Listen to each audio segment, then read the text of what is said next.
세계 최초로 호스피스 운동을 의료계에 일으킨 엘리자베스 퀴블러 로스가 쓴 인생 수업이라는 책이 있습니다. 그 책 안에 교통사고를 당한 여인에 관한 이야기가 나와요. 고속도로를 달리던 여자가 앞에 가던 차가 급정거해서 급브레이키를 밟는 걸 봤어요. 그러니까 앞차가 급브레이키를 밟으니까 나도 갑자기 급브레이키를 밟았는데 반사적으로 백미러를 통해서 뒤에 오는 차를 본 거예요.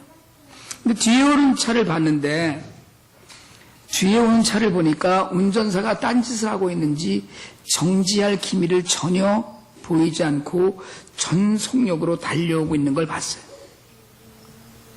아마도 그 운전자가 한눈을 팔고 있었던 것 같아요.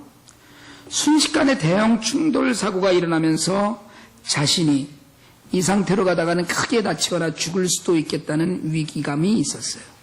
그런데 그때 그 여자가 눈을 감고 숨을 크게 들이쉬고 운전대를 잡고 있던 손을 놨어요. 교통사고가 나는 거예요, 지금. 자기 자신도 모르게 그 상황을 받아들이고 그 상황에 자신을 맡겼어요. 그리고 거의 동시에 큰 충격을 느끼고 난 다음에 정신을 잃었어요. 잠시 후에 정신을 다시 차렸을 때 너무나 놀랍게도 자기 몸에 어느 하나 다친 곳이 없는 걸 발견했어요. 앞 뒤에 있던 자동차 모두 박살이 났고요. 자기 차도 거의 종이 조각처럼 구겨졌는데 그녀는 멀쩡했어요. 경찰이 도착했어요. 그녀가 운전대 잡았던 손을 내려놓고 긴장을 푼 채 그 돌발 상황을 자연스럽게 받아들인 덕이라고 이야기를 했습니다. 그러니까 교통사고 때 운전대를 꼭 잡고 온몸이 긴장할수록 더 심한 중상을 입기 마련이라는 거예요. 그 교통사고를 통해서 그녀는 인생에 대한 태도가 바뀌는 중요한 교훈을 얻었습니다. 어떤 상황이든지 피하려고 안간힘을 쓰지 말고 있는 그대로 받아들임으로써 오히려 새로운 삶의 의미를 지니게 된다는 배움이었어요. 이 교훈을 통해서 인생에는 내 힘으로 할 수 없는 일들이 분명히 있고 그렇게 내 힘으로 할 수 없을 때는 모든 것을 내려놓고 맡겨야 한다는 교훈을 받았습니다. 여러분, 오늘 우리가 읽은 본문에서 제자들은 자신들이 처지에 주님의 말씀을 받고 난 후 그 대답을 하고 있어요. 오늘 읽은 본문 13절입니다. 13절은 이렇게 이야기를 해요. 예수께서 이르시되 너희가 먹을 것을 주라 하시니 여짜오되 우리에게 떡 5개와 물고기 2마리밖에 없으니 이 모든 사람을 위하여 먹을 것을 사지 아니하고서는 어떻게 해요? 할 수 없나이다 하니.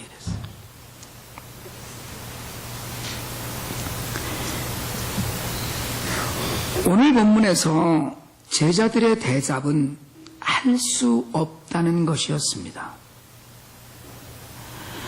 10,000명이 훨씬 넘는 사람들을 앞에 두고 먹일 걱정을 했어요. 가서 사 먹게 하자고 했습니다. 이 사람들 마을에 들어가서 사 먹게 합시다 라고 이야기할 때 주님 말씀이 너희가 먹을 것을 주라는 것이었어요. 갈 것 없다고 하셨어요. 우리는 지난 2주간 동안 이 본문을 묵상하면서 관심을 가졌지만 책임은 지지 못하는 제자들과 당장 굶는 문제에 관심을 가지고 그 많은 사람들을 허기지게 보내실 수 없으셔서 모든 상황을 다 아시면서도 제자들에게 먹이기를 바라시는 주님의 모습을 보았습니다. 여러분, 사실 제자들도 안타깝기는 했겠지만 그들에게는 첫째로 능력이 부족했어요. 관심은 있었지만 마음이 없었다고 하는 이중적인 현상이 있었습니다. 심지어 제자들은 어서 이들을 보내고 쉬고 싶었어요. 예수님은 이 모든 상황을 다 아셨습니다. 그 많은 사람들을 그 저녁에 먹을 것을 찾도록 돌려보낸다는 건 참으로 어려운 일이었어요. 주님은 그럴 수가 없었습니다. 주님 곁에 있어야 문제가 해결이 돼요. 주님은 모든 상황을 아시지만 제자들에게 먹을 것을 사러 가지 말고 너희가 주라고 말씀을 하셨어요. 여러분, 이게 말이 안 되는 명령이에요. 뻔히 아시면서 하시는 억지 소리 같았습니다. 하지만 우린 알아요. 여러분, 순종할 때 기적이 일어납니다. 말씀을 듣고 그 말씀에 귀를 기울이고 그 말씀을 따를 때 기적 같은 일이 일어나요. 그 기적은 5,000명을 먹이기도 하고 무리를 걷게도 해요. 살아계신 하나님, 이 땅에 인간의 몸을 입고 오신 예수님은 완전한 인간이면서 완전한 하나님이셨습니다. 그 하나님께서 너희가 주라고 하실 때에는 여러분, 우리는 아니지만 하나님께는 대책이 있을 것이에요. 제자들에게는 대책이 없었습니다. 제자들에게 있는 것은 어떤 아이가 내놓은 점심 도시락 하나였어요. 작은 물고기 2마리와 아주 작은 빵 5개가 전부였습니다. 그것을 가지고는 이 모든 사람을 먹이는 일은 할 수 없었어요. 상식적으로 말이 되지 않았습니다. 합리적으로 설명되지 않는 일이었어요. 제자들은 난감했어요. 그래서 제자들은 솔직하게 이야기합니다. 할 수 없사옵나이다. 여러분, 세상에는 우리가 할 수 없는 일들이 할 수 있는 일보다 훨씬 더 많습니다. 실제로 우리가 꿈꾸는 세상은 우리가 우리 손으로 이룰 수 없는 일들이 가득 찬 것을 보여주고 있어요. 기적이나 바라고 있어야 하는 일들도 많이 있습니다. 여러분, 아무리 힘을 들이고 공을 들여도 내 뜻대로 안 되는 일들이 부지기수예요. 여러분, 우리가 예수님 믿잖아요. 예수님을 인격적으로 만났잖아요. 기쁨이 넘치고 정말 찾다가 간신히 만난 정말 단물처럼 그렇게 감격스럽고 감사했어요. 목이 갈라지는 듯한 갈증을 시원하게 해결한 것처럼 신선하고 힘이 넘쳤어요. 그런데 주님을 만난 후에도 시간이 지나면서 믿음과 그 권능보다는 현실이 더 가깝다는 것을 뼈저리게 느껴야 될 때가 많이 있습니다. 믿음의 열정은 식어가고요. 회의와 의심이 고개를 빳빳이 세웁니다. 말씀은 좋은데 현실은 막막할 때가 한두 번이 아니에요. 매일 일어나는 일입니다. 예수를 믿는데도 우리에게는 아무 능력이 없어 보여요. 무엇이든지 믿고 구하는 것은 다 받은 줄로 믿으라고 하셔서 그 말씀에 기대고 기도하지만 여전히 현실은 변하지 않는 경우도 너무나 많이 있습니다. 살다가 어느 날 문득 생각해 보면 내가 어떻게 여기까지 왔나 싶을 때가 있어요. 예전에는 너무 좋았는데 지금은 남들 앞에서 얼굴을 들 수 없을 것 같은 상황에 처해 있기도 해요. 예전에는 아등바등 살았는데 언젠가는 정말 힘들어서 죽고 싶을 때도 있었는데 지금 이 자리에서 하나님을 찬양하기도 합니다. 기도도 해왔어요. 말씀을 듣고 한편으로는 결단하기도 했고 감사하기도 했고 그러면서 늘 다듬어가요. 여러분, 사실 우리가 다 잊어버려서 그렇지 우리 삶에도 힘이 넘치던 순간도 있었지만 우리가 할 수 없었던 시간도 있었어요. 그런데 오늘 우리가 이 자리에 있어요. 까맣게 잊어버렸어요.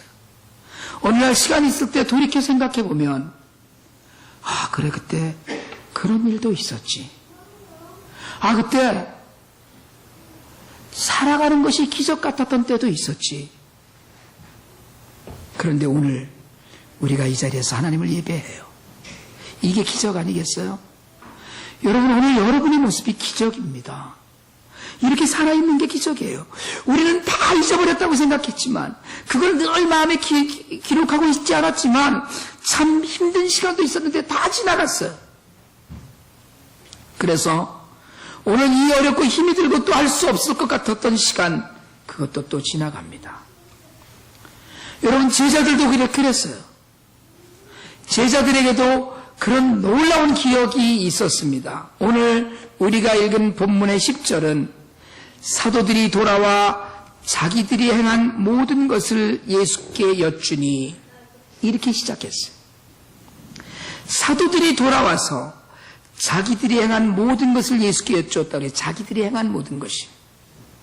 어디 갔다 왔어요? 제자들이 어디 갔다 왔죠? 누가복음 9장 1절로 6절에 보면 주님께서 12제자를 부르시고 모든 귀신을 제어하고 병 고치는 능력과 권위를 주셨습니다. 그리고 전도 여행을 보내셨어요. 파송하신 거예요. 2명씩 짝을 지었어요. 하나님 나라를 전파하고 앓는 자를 고치러 보내셨습니다. 그런데 그 전도 여행을 위해서 돈도 없고 지팡이도 없고 양식도 없고 심지어 갈아입을 옷도 없이 다녔어요. 사도들은 정말 2씩 짝을 지어서 동네를 다니면서 귀신을 내쫓고 병든 사람을 고치다가 돌아왔어요. 자신들이 기도할 때 사탄이 물러가고 귀신이 쫓겨나가고 안진뱅이가 일어나는 걸 보았어요. 주님의 말씀대로 이루어지는 큰 경험을 했습니다. 다 죽어가는 병자를 고쳐서 그 동네에서 직사대접을 받고 돌아왔어요. 그 소중한 체험을 돌아와서 주님께 말씀드리고 서로 자랑을 했어요. 서로 간증했어요. 얼마나 기뻤는지 몰라요. 그들은 아무것도 없이 다녔지만 굶어 죽지 않았어요. 아무것도 갖지 않았지만 주님의 명령을 잘 수행하고 돌아왔어요. 그리고 마가복음의 기록에 의하면 저들이 피곤하여 쉬려고 이곳 벳세다까지 왔어요. 그런데 쉬지 못하고 다시 무리들을 만나서 사역을 했습니다. 주님은 목자 없는 양같이 헤매는 무리들을 불쌍히 여기시고 그들의 병을 고치시고 다시 또 말씀으로 가르치기 시작하였어요. 여러분, 주님이 사람들이 잔뜩 모여 있으니까 그들을 가르치면 제자들은 뭐 해야 돼요? 제자들을 안내하고 앉히고 조용하게 하고, 예? 그거 하잖아요. 쉴 수가 없었어요. 그러다가 날이 저물었습니다. 주님은 저들을 보내기 원하는 제자들에게 너희가 먹을 것을 주라고 했어요. 그런데 할 수 없다고 했습니다. 병이 깊은 자를 벌떡 일으켰고 안진뱅이를 세웠고 눈이 먼 자를 고치고 귀신을 벌벌 떠면서 쫓겨나가는 것을 두 눈으로 직접 보고 자신이 행했던 것을 보았어요. 돌아와서 주님 앞에서 자랑이 떠나갈 듯 했지만 한 걸음에 온 벳세다에서 지금은 10,000명이 넘는 군중과 손에 든 물고기 2마리와 보리떡 5개를 들여다보면서 한숨이 저절로 나왔어요. 어떡하냐. 그래서 퉁명스럽게 대답합니다. 이걸로는 이 많은 사람들을 먹일 수가 없습니다. 이 일은 할 수가 없습니다. 여러분, 제자들이 옳았어요. 제자들이 맞은 거예요. 할 수 없는 일이었어요. 해질 무렵이었습니다. 우리가 2주 전에 이야기했던 것처럼 그 시간은 해질 무렵이었어요. 이제 마무리해야 할 때예요. 이 시간에 다시 음식을 해서 또는 음식을 사서 먹이고 뭐 할 그런 시간이 아닙니다. 다시 상을 펴고 잔치를 할 시간이 아니에요. 이제 끝날 시간이에요. 정리할 시간이지 시작하는 시간이 아니에요. 모든 것이 안식을 취하는 밤이에요. 지금은 벌릴 시간이 아니라 마무리해야 될 시간이에요. 시간적으로 여유가 없었어요. 공간적으로는요. 여기는 광야예요. 성경은 빈들이라고 했지만 이 언어의 다른 해석은 광야입니다. 광야는 먹을 만한 열매가 있는 나무 한 그루조차 제대로 없는 곳이에요. 먹을 것도 구할 수 없는 곳이에요. 무슨 가게가 있는 것도 아니었어요. 마을에서도 떨어진 곳이에요. 5,000명이 아니라 50명을 위해서 음식을 지을 수 있는 식당조차 없는 곳이에요. 여러분, 아무리 큰 식당이 있다 한들 장정 5,000명을 한꺼번에 먹을 수 있겠어요? 게다가 거기는 아무것도 없는 빈들이었는데요. 그리고 그들에게는 돈도 없었습니다. 계산해 봤어요. 그 사람들을 다 먹이려면 소요 예산이 200데나리온이라고 그랬습니다. 1데나리온은 한 사람의 하루 품삯이에요. 그러니까 하루 품삯이면 200데나리온은 주일과 공휴일을 빼면 1년치 연봉입니다. 평균 잡아서, 어림 잡아서 2만 불 이상의 돈이 있어야 되는 거예요. 없었어요. 가진 것이 아주 없었습니다. 겨우 찾은 것이 물고기 2마리와 작은 빵 5조각 뿐이었어요. 물고기 200마리와 빵 500개가 아니에요. 한숨이 나왔어요. 전도 여행에서 막 돌아와서 쉬지도 못하고 또 무리들을 만났는데 빤히 하시는 주님께서 저들을 먹이기까지 하라고 하셔요. 환경은 할 수 없다고 이야기해요. 주님은 하라고 하셔요. 여러분, 세상을 살면서 주님은 우리에게 이 길로 가라고 그러고 이렇게 하라고 하시는데 세상은 우리에게 할 수 없다고 하는 일들이 굉장히 많습니다. 그것이 하나님의 길이요 하나님의 방법이고 하나님께서 관심을 가지시고 하나님 기뻐하시는 일인 것은 분명히 알겠는데 우리 힘으로는 안 되는 일이에요. 여러분, 지난 10년간 제가 목회를 하면서 가장 가슴 아팠던 것은 성도의 패배주의였습니다. 안 된다는 거예요. 그게 옳은 줄은 알겠지만 지금은 아니라는 거예요. 그게 좋은 것인 줄은 알지만 우리 교회의 규모와 형편에 맞지 않는다는 거예요. 개척하고 제가 전도사로 심호할 초기에 장로님 한 분이 우리 교회에 오셨어요. 한국에서 수재가 나서 우리 교회 헌금 중에 그때 많은 돈도 아니어서 한 500불인가를 보내자고 그랬어요. 그랬더니 성도들이 다 고개를 끄덕끄덕이고 있는데 그 장로님이 맨 앞에 앉으셨다가 팔짱을 이렇게 끼고 얘기를 하시더라고요. 하나님의 교회가 남의 새빵살이 하면서 돈을 막 그렇게 쓰는 건 덕이 되지 않습니다. 그 말 한마디로 그 사역이 없어졌어요. 결국 그 장로님 나가신 이후부터 우리 교회가 선교하기 시작했어요. 여러분, 기적을 아무리 체험했어도 잊어버립니다. 하나님의 인도하심을 아무리 체험했어도 그래, 옛날엔 그랬어. 그런데 지금은 아니야. 우리가 그렇게 얘기해요. 제자들은 돈도 없이 두고 로또 없이 다니면서 굶지 않고 건강하게 살아왔는데 지금은 안 돼요. 그때는 되었는데 지금 갑자기 현실이 보였어요. 며칠 전 전도하러 다닐 때는 무엇이든지 할 수 있었는데 지금은 인간의 한계를 만났어요.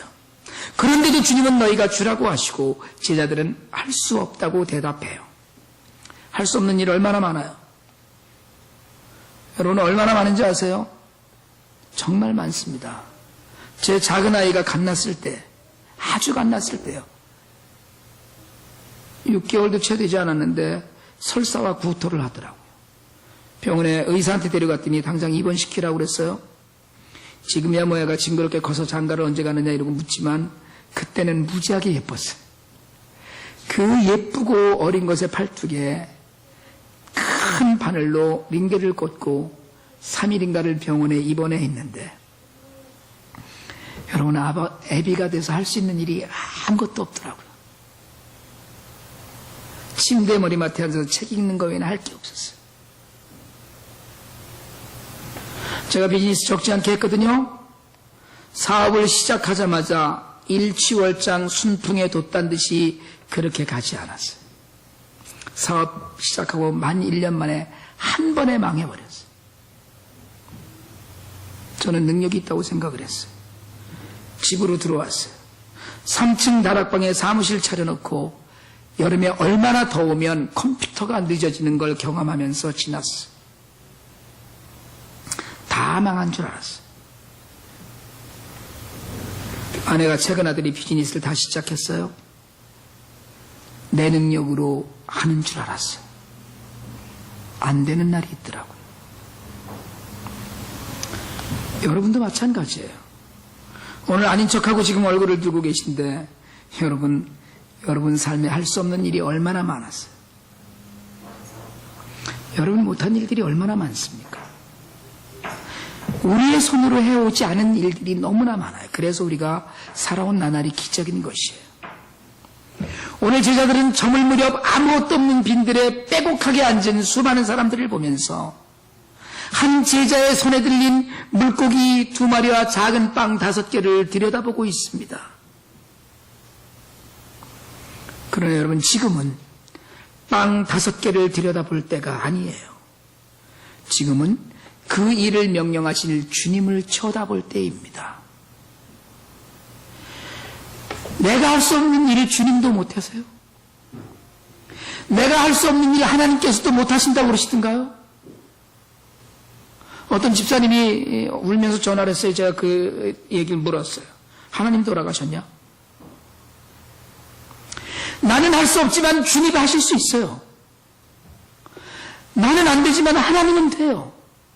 내가 보면 이건 기적이지만 하나님께서 보면 그건 그냥 상식이에요. 나는 정말로 아무것도 할 수 없지만 하나님은 말씀만으로도 빵을 만들 수 있어요. 주님은 마가복음 9장 23절에서 귀신 들린 아이의 아버지가 무엇인지 하실 수 있거든 불쌍히 여겨 도와주시옵소서라고 할 때 단호하게 대답하셔요. 할 수 있거든이 무슨 말이냐? 믿는 자에게는 능하지 못함이 없느니라. 여러분, 나를 포기할 때 기적이 일어나요. 내가 하려고 하면 물고기 2마리와 빵 5개만 들여다보고 있을 수밖에 없어요. 해질 무렵에서 더 일할 때가 아닐 때, 빈들이어서 가게 하나도 없을 때, 가진 것이라고는 말라비틀어진 무 한 조각도 없을 때, 그때가 바로 5,000명을 넉넉히 먹이실 수 있는 주님을 바라볼 때, 내가 아니라 주님을 볼 때, 내가 가진 것, 내가 처한 환경이 사실은 나를 훈련시키기 위해서 만들어 오신 하나님의 세트장이라는 거예요. 그 광야가, 그 빈들이 아무것도 없는 황량한 곳이 하나님의 훈련장이라는 거예요. 여러분, 제가 10년을 목회했어도 큰 교회를 이루지 못했습니다. 하지만 불의와 타협하지 않고 가난할 망정 더럽지 않게 오려고 애썼어요. 10년을 지나서 하나님과 약속을 지켰어요. 다른 분들에게는 이것이 어떤 의미인지 모르겠지만 적어도 제게는 이게 마치 무슨 훈장 같은 일입니다. 그런데 그리고 다시 빈들 같은 곳에서 여러분과 함께 섰어요. 해질 무렵 같은 인생의 후반부를 시작하면서 여러분과 함께 하나님의 사랑을 만나려고 광야 같은 곳에 하나님 주인 되신 교회를 우리가 함께 세워가고 있어요. 여러분, 오늘 이제 우리가 해야 될 일이 무엇이겠습니까? 지금은 우리 주변, 우리 처지를 볼 때가 아니라 주님을 볼 때예요. 우리가 주님 명령하시는 어떤 일을 할 수 있겠어요? 하나님, 현실은 그렇지 않습니다. 우리도 그렇게 얘기할 수 있어요. 지금 우리는 아무것도 할 수 없을 때인지 몰라요. 아무것도 할 수 없죠, 사실은. 우리 교회가 뭘 할 수 있겠어요? 그러나 여러분, 현실을 보지 말고 주님을 쳐다보세요. 하나님이 원하시는 일, 하나님이 기뻐하시는 일, 하나님께서 아무것도 할 수 없는 우리가 하기를 원하시는 일에 귀를 기울이고 매달려 보시길 바랍니다. 여러분, 비록 그게 무엇 도움이 될까 싶지만 우리가 가진 최선의 것, 비록 물고기 2마리와 보리빵 5개지만 그것이 아무리 작은 조각일지언정 그것이 우리의 모든 것이라면 그 모든 것을 드리고 기다릴 수 있게 되기를 원합니다. 열심히 기도하고 주의 말씀에 순종하면서 하나님의 음성을 듣고 이제 그 보잘것없는 곳으로 5,000명을 먹이실 주님의 능력을 기다릴 수 있기를 원합니다.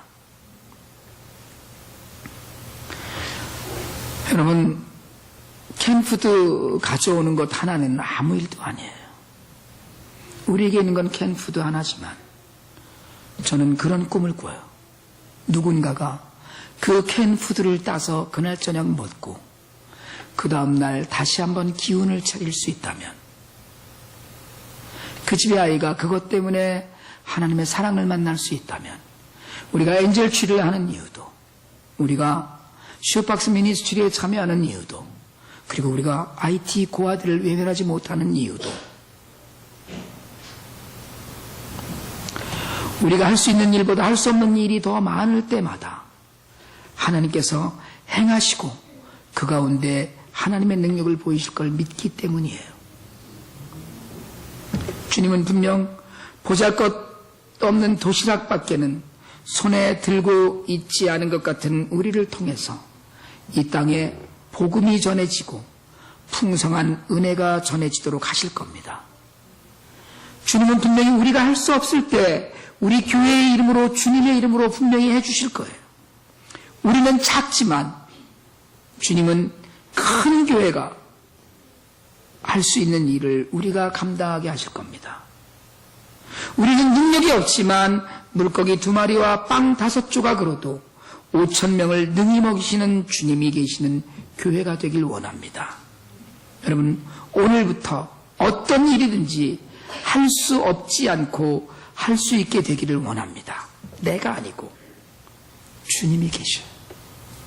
여러분의 삶에 고난과 고통과 아픔이 있을지라도 오늘은 주님이 하실 날이에요. 할 수 없을 때 주님을 쳐다보는 믿음으로 우리의 삶이 온 세상 사람들이 보기에 주님이 허락하신 은혜의 삶임을 증거하는 날 되기를 주님의 이름으로 축원합니다.